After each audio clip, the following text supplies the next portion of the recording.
First, I checked that my ferment is lively.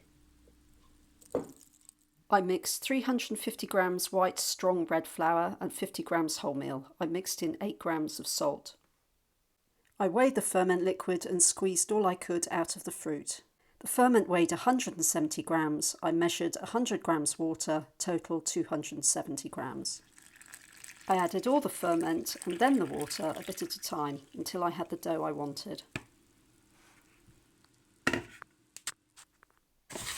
I mixed the dough with a spoon and then by hand until it all came together.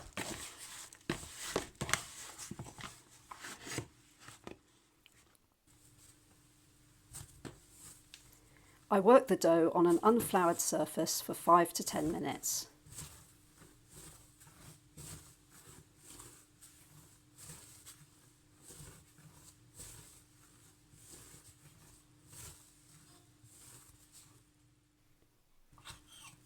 Next, I checked the strength of the gluten.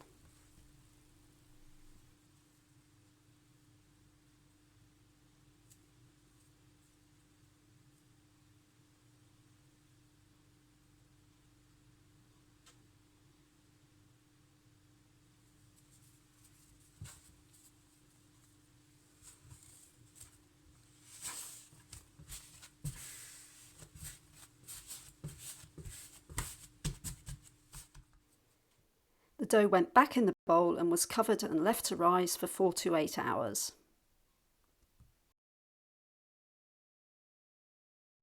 After it's risen, I will degas, shape it and leave to proof for 2 to 3 hours. I'll bake it for 30 to 40 minutes at 200 degrees.